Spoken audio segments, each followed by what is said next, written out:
voters are divided. The country is divided. So those on the side of the men who turned up, Deputy President, said he's a hero, he's quite somebody, and he's bold and courageous, and that the other fellow was afraid and scared. Equally, the other side is saying there was no point of debating such a man of such a dubious character, that would be kind of to sanitize him. So opinion is divided, as you would expect.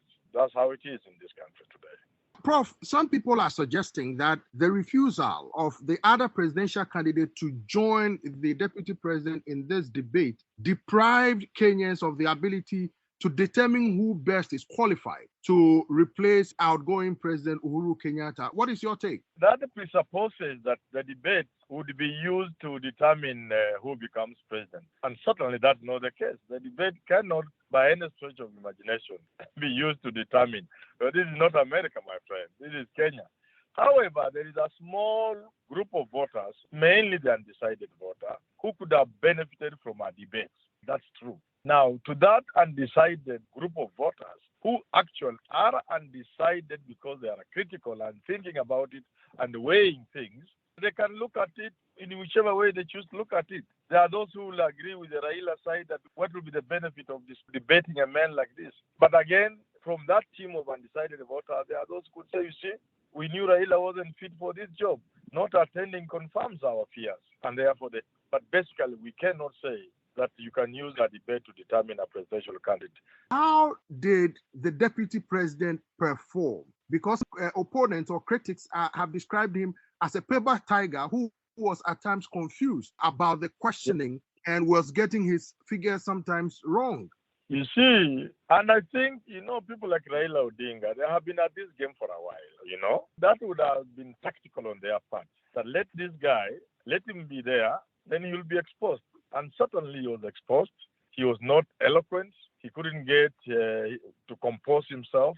He was out of his depth. You see, normally what Ruto is good at, if he's not attacking you, which is what he would have done if Raila was there, especially attack Uhuru Kenyatta, the other thing he's good at is hijacking the debate so that he sort of preaches.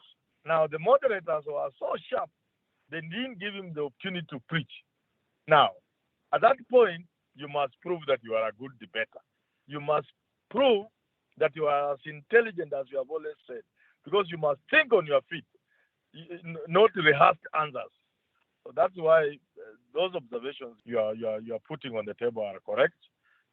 Certainly, he didn't come out very nice. Prof, recent polls show that former Prime Minister Raila Odinga appears to have edged the Deputy President after the Deputy President has led in several polls leading up to now. Do you think the momentum is now shifting from the Deputy President, and can he catch up based on the campaigns on the ground that you have witnessed? I think something out of the usual would have to happen for Ruto to now outpace Raila, because he was ahead for a long time, for a couple of years, 2-3 years. Then Raila came towards the end of last year, and then he began almost catching up with Ruto. Then he got to a point they were almost neck to neck. Then Raila has surged ahead, and with the remaining days and the way things are looking, it will need something very close to a miracle for Ruto to catch up with Raila and upstage him. With the endorsement and support of outgoing President Uhuru Kenyatta, is this playing a crucial role on swinging the pendulum on the side of the former Prime Minister to clinch this title? And do you even foresee a runoff?